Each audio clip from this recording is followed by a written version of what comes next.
So please ask if any doubt is there onto any topic. Let me show you the slide of Negotiable Instrument Act. In case you have any doubt with Sales of Goods Act, with Contract Act, you please ask, because this is only a revision class and I'll be focusing on the topics which I have covered. Okay? Yes. So anybody having any doubt, please ask. Please ask. For the time being, I am just opening up Negotiable Instrument Act slide. Yes. Do you have any doubt? Anybody who wants to ask any topic? Ma'am devolution of joint liabilities वो मतलब Okay. Time and place of performance वो थोड़ा एक अगर Okay. आपको Okay. Yes. Right. Sure. Whenever any promise is executed by joint promisor, that means anyone can perform. So that is where joint liabilities emerge. What is joint liability? Joint liability is when the promisor is not alone to perform the task, to perform for the promisee. So promise may be joint and liability may be joint and co-extensive. हम क्या बोलते हैं? Joint and co-extensive. That means anyone from the promisor side can perform the task. Most important is the rules of these joint liabilities: time, place and business hours. These are the most important things. Under time, please understand, if any time is mentioned by the promisee, task must be performed as per that time. If no time is mentioned, it has to be done within reasonable time. What is reasonable time now? Reasonable time depends upon subject matter. If promisee want you to supply vegetables, as a promiser आपको supply करना है, but within a time. Now look at those apps. जैसे आप देखते हैं कि Ola, Uber, there is a reasonable time. Nobody is saying कि I need a cab at this time and cab will be available. You can mention your time. आपने देखा होगा कि जैसे it is just the appropriate example. किसी के पास, सबके पास जाएगा कि इस क्लाइंट को इतने से इतने के बीच में चाहिए cab. So anyone can pick up. So as a Ola responsibility, as a Uber responsibility, anyone can perform, anyone can come down to your doorstep. Number 2, reasonable time. Reasonable time depends upon subject matter. Perishable item है तो हो सकता है within 2 hours, 2 to 5 hours. Durable है तो within 7 to 14 days. So reasonable time is basically your date, your day, your time.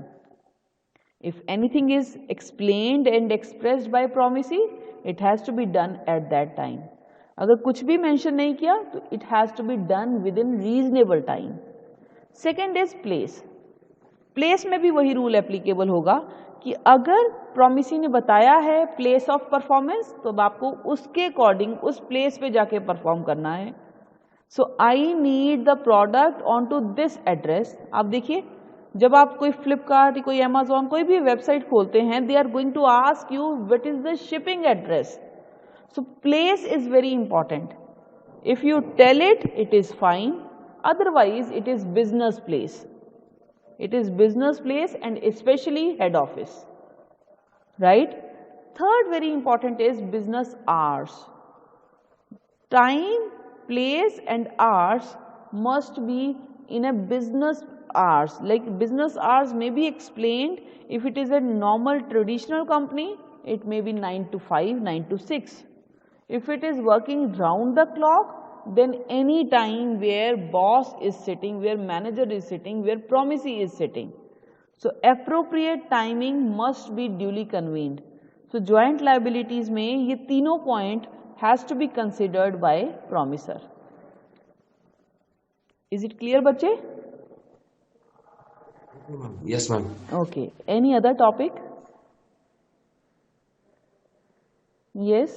Anyone from you can ask any topic from contract, sales or negotiable.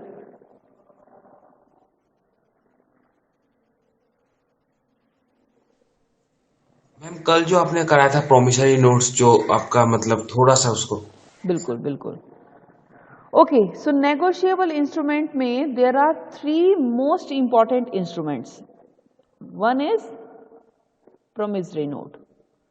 Promissory note contains the word promise. That means IOU. It is kind of short form is IOU. IOU. That I have a responsibility to owe you. I owe you something. O का मतलब उधार लिया हुआ है, मुझे देना है आपको. मुझे I know that I have taken amount from you. I have to pay it. But when the word called I have to pay it to I promise to pay you is promissory note. So promissory note is a promise made by a person who has taken a loan from you, who has owed an amount from you, who has taken some sort of securities, amount, currency, money from you, and he or she needs to give it back to you. So promissory note is clearly defined under section 4 of Negotiable Instrument Act.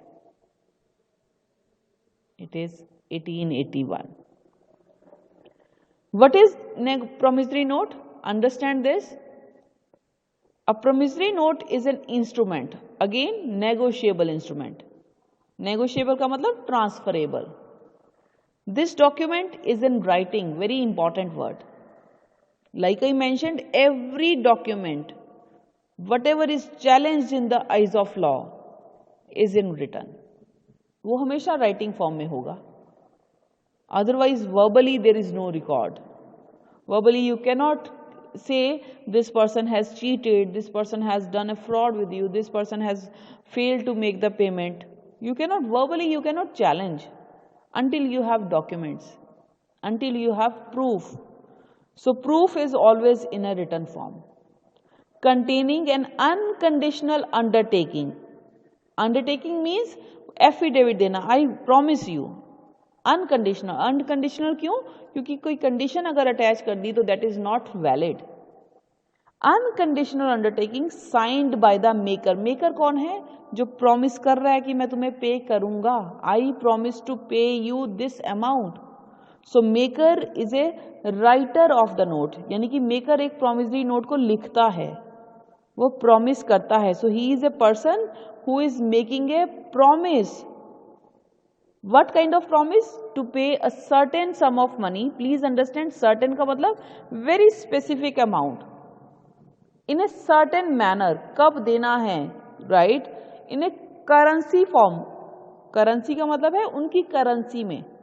जिस currency की party के साथ आप deal कर रहे हो. If it is UK firm, it has to be in pound. If it is Canada, it has to be in dollar. If it is Europe, it has to be in euro. If it is in India, it has to be in rupees. तो आप certain sum of money only to or to the order of a certain person or to the bearer of the instrument. That means आप एक unconditional promise कर रहे हो कि मैं आपको इतनी amount इतने time के बाद दूंगा या जिसको आप बोलोगे उसको दूंगा. इसका मतलब ये है. So promissory note is basically a promise made by a maker. Yes, I owe you, I will pay you, I promise to pay you. आपने कभी नोट देखा होगा. अभी तो नोट की बहुत इसने Modi government has change the scenario. Otherwise 500,000 2000 के जो नोट थे they were very classy in nature. मतलब बहुत एक नॉर्मल सा कलर था. अभी he is just trying to have different colours of notes. Maybe magenta आप लोगों के टाइम पे ही विटनेस किया है. नोट के पीछे एक वर्डिंग जरूर पढ़िएगा कि मैं धारक को ये देने का दिया, मतलब जो उसकी हिंदी की वर्डिंग होती है उसमें लिखा होता है कि प्रॉमिस कर रहा हूँ, दे कर रहा हूँ. दे का मतलब डेट, मतलब जिसके पास भी ये है वो कुछ भी खरीद के इसको दे देगा तो वो वैलिड माना जाएगा. सो that is something. Who is signing that? Who is signing on the currencies? Governor. Who is governor of RBI? Somebody please tell me who is governor of RBI? Okay, tell me few names of governor of RBI. पहले बिमल जलान, फिर आपका रघुराम राजन, फिर पाटिल कुछ था. Okay okay. अब अभी भूल गया कौन है? मैं। अभी कौन है? अभी का नहीं मालूम बेटा। अभी का नहीं मालूम? अभी तो बहुत उसने पॉलिसीज दी हैं। हाँ, ma'am Shaktikanta Das. Shaktikanta Das, very right, very right. बहुत सिंपल सा पर्सन है। By looking I just like him, he is so simple man. मतलब I witness him as a CM of Goa. अगर आप उनको देखिए, अब तो he is no more. He was a person who was patient but he use to come to office every day. बहुत बहुत similarities हैं। अभी शक्तिकांत दास भी बहुत अच्छे प्रोफाइल पे हैं एंड बहुत ही स्ट्रॉन्ग बैकग्राउंड है उनका फाइनेंस में, but still he is very humbled. Just listen, Nirmala Sitharaman, P Chidambaram, ये बहुत अच्छे फाइनेंस मिनिस्टर साबित हुए हैं। They are very knowledgeable, they speak so lucid way, the things are very crystal and clear. अभी पॉलिसीज थी, अभी निर्मला सीतारमन, आई एग्री कि economy is in the disturb shape because of many reasons. Covid is not only the reason, but when you talk to them, when you listen to them, you are bound to have that inquisitive in you to keep listening. Nirmala Sitharaman ji, P. Chidambaram ji, they were very knowledgeable. Talk about the guru of all this, Dr. Manmohan Singh, who has done PhD from where I have done my masters, GNDU, Amritsar. Basically, when we talk about these financial economists, they are really very humbled, very very humbled. सो आपको एक इंक्यूजिटिवनेस रहता है कि पढ़ें, financial policy पढ़ें। अभी 10,000 crore distribute किया है, कैसे किया है? अभी what is the way of taxation, कैसे इकोनॉमी को डिवाइड किया है सेक्टर्स में। So all this is basically backbone of our economy. तो आपके जो नोट होते हैं ना, वो भी कहीं ना कहीं एक प्रॉमिस ही कर रहा है। मैं दे को प्रॉमिस करता हूँ, मैं एक दे का मतलब होता है डेट ओड। ये प्रॉमिस किया जा रहा है, wherever you will pass the note, it is valid, it is acceptable.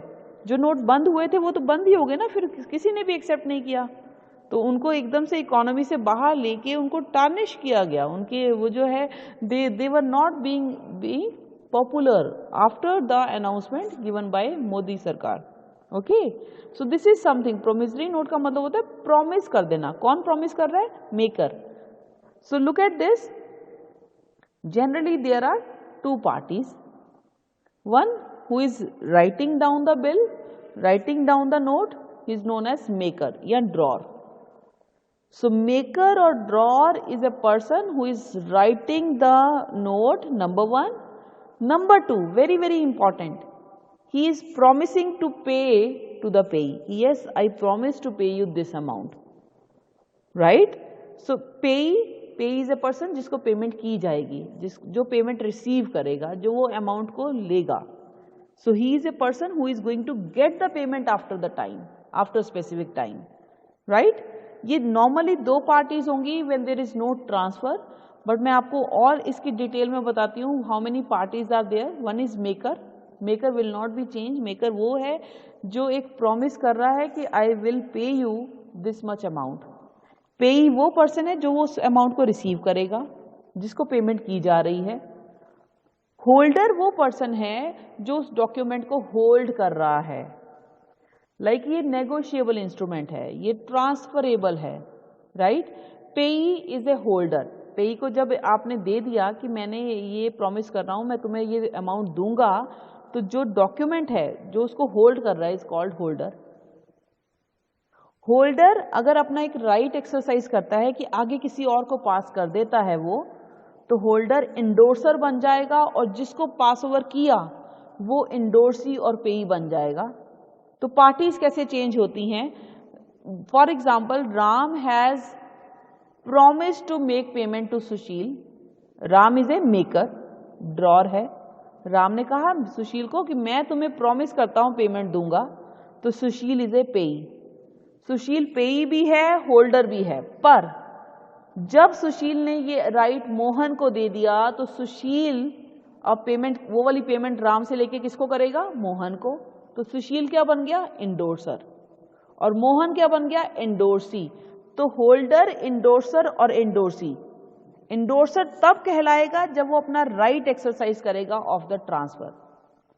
So who is using his right to transfer the note to someone else, right. जैसे मैंने just take this example, let me give you an example. I have taken amount from Nisha.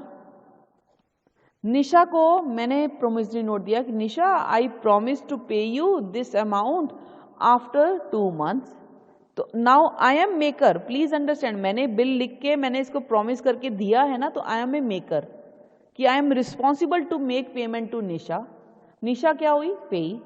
निशा ने आगे सुरजीत से amount ली हुई है and निशा वो मेरे वाला जो नोट है ना वो सुरजीत को दे देती है. तो निशा अब क्या बनी? निशा पेई थी, इंडोर्सर हो गई. अब जो पेई है ना वो सुरजीत है और सुरजीत को इंडोर्सी कहा जाएगा. इंडोर्सी का मतलब क्या है?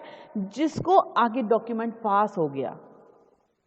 So it is like a chain, क्योंकि ये ट्रांसफरेबल है, ये कितनी बार भी ट्रांसफर हो सकता है. तो आपको डिसाइड किया देखना क्या है, किसके पास अभी डॉक्यूमेंट है, किसने किसको दे दिया. जिसने दिया वो इंडोर्सर है, जिसको दिया वो इंडोर्सी है. Is it clear? Yes, ma'am. Okay okay okay.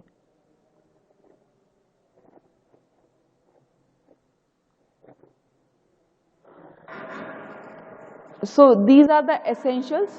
Essentials का मतलब है what are the features and characteristics. Document must be in written form.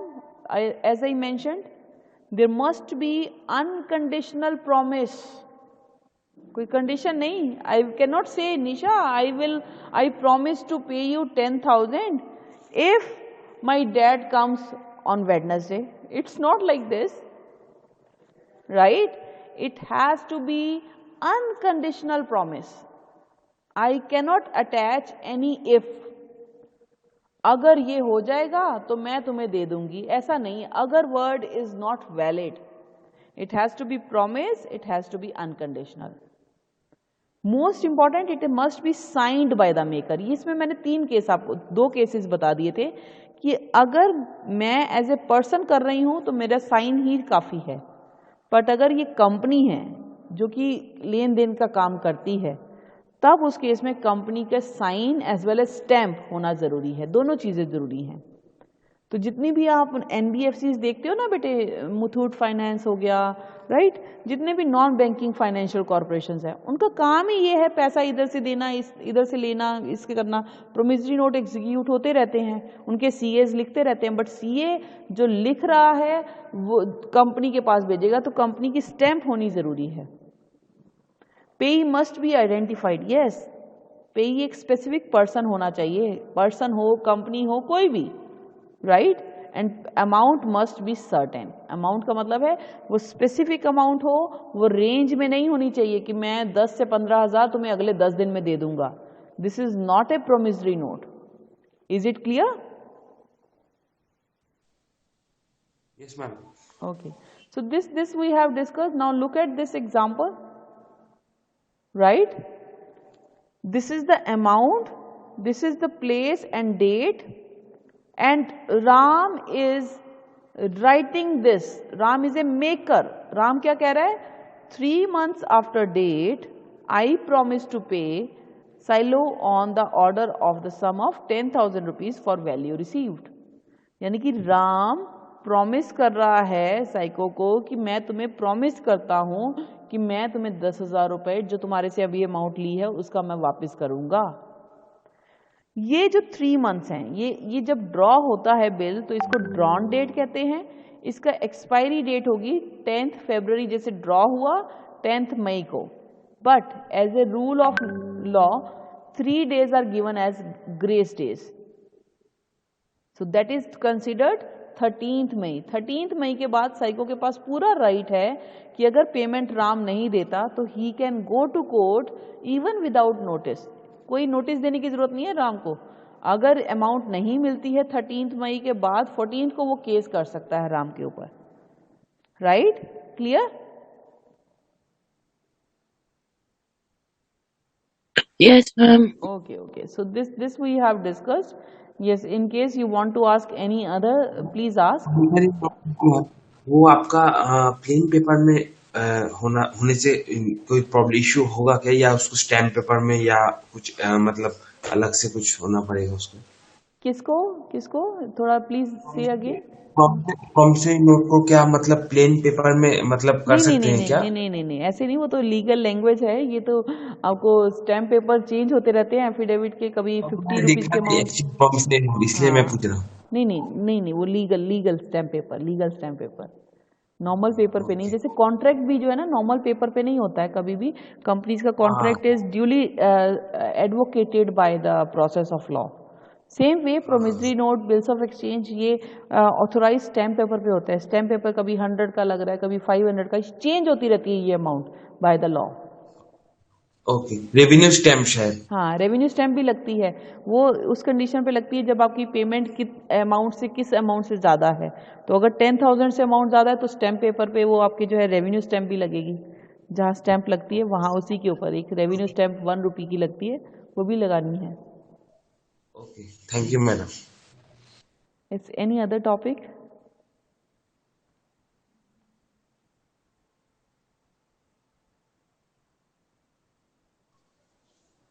Clear? Ma'am ma'am contingent contract को थोड़ा सा मतलब शॉर्ट आप हाँ बोल दीजिए। बिल्कुल। Contingent contracts are basically conditional contracts and those contracts are valid. हमारे दो तरह के कॉन्ट्रैक्ट होते हैं, एक वेजरिंग कॉन्ट्रैक्ट और एक कंटिंजेंट कॉन्ट्रैक्ट।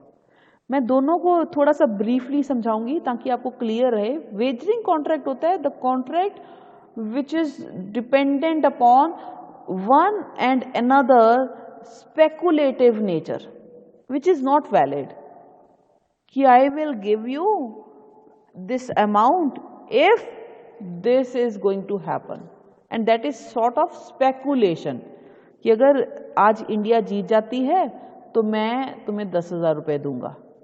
पैसा लगाते हैं, दोनों parties are involving and they are using. कोई एक जीतता है, कोई एक हारता है, किसी का लॉस किसी का गेन बनेगा, किसी का गेन किसी का लॉस बनेगा। It is just like wagering contract. So wagering contracts are speculative contracts which are not valid. आप ओपनली सट्टा नहीं खेल सकते, आप ओपनली कोई इस तरीके के कॉन्ट्रैक्ट नहीं कर सकते हो। हिडन में होते हैं, रेड होती है, पकड़े जाते हैं, सजा है। Contingent contracts are conditional contracts. These are those contracts which are dependent upon condition. If that is fulfilled, it is treated as valid contract. If it is not fulfilled, it is not a valid contract. तो contingents are very common among sailors. जितने भी sailors होते हैं ना, ship लेके आ रहे हैं, उनमें ये कॉन्ट्रैक्ट बहुत कॉमन है। सो दिस कॉन्ट्रैक्ट इज, अगर मेरा शिप आ गया तो I will supply you all this item. अगर if there is no problem in that particular countries custom, I will give you that order. So this is something dependent on happening और non happening of the event. तो contingent और conditional contracts are very much valid and this is very common among sailors who are just into the ship kind of business, ship kind of items, right?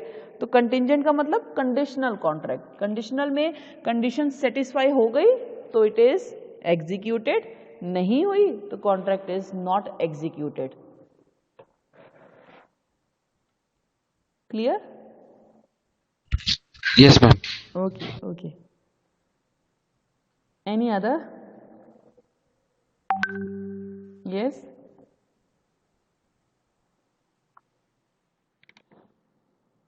Any other topic? क्योंकि नया मैं कुछ start नहीं करूँगी, मैंने आपको बताया it is a revision class. तो आप पुराने टॉपिक में कॉन्ट्रैक्ट, सेल्स या नेगोशिएबल में कुछ भी पूछ सकते हो। अब रूटीन अगर ये फाइनल रहता है तो we will have one revision class at this time, but let's see कि routine is getting updated. So I got this routine and accordingly I am taking this revision class. Yes. Any other doubt to anyone else? Please ask. And don't forget कि I have scheduled this class test at 1:50. हाँ, so please आप देख लीजिएगा. Somebody please confirm me कि is it visible? जो मैंने आपको test दिया है, is it Yes, visible ma'am. To? Okay, Yes, ma'am. Okay, okay, yes. Ma'am first semester exam Feb में होगा? अभी there is no confirmation from the authorities. अभी मिड टर्म 2 का हमारे पास इंस्ट्रक्शंस आएंगी may B in the next week. तो yes, it will be bit delayed, क्योंकि कोविड का सिचुएशन है। तो ऑनलाइन वर्सेस ऑफलाइन में अभी डायलमा चल रहा है। अर्लियर इट वाज स्टेटेड कि येस दिसंबर में there can be physical classes, but as of now it is not being broadcasted by the Rajasthan government, and university is not taking decision accordingly. So university will take decision once Rajasthan government will confirm something. Ma'am जो वो paper हुए थे जिन बच्चों ने दोबारा mid term 1 दिए थे उनके मार्क्स नहीं आए इस बार। अभी तक नहीं आए हैं? No ma'am. ओके, पब्लिश कर देंगे। That is basically done by examination department. I will convey your message, है ना। तो हम लोगों ने तो बना के दे दिया था, बट जस्ट वेट कि वो बेस्ट ऑफ 2 या कैसे लेते हैं, राइट। तो एग्जामिनेशन डिपार्टमेंट पब्लिश कर देगा, may be in the next week, may be in the next week.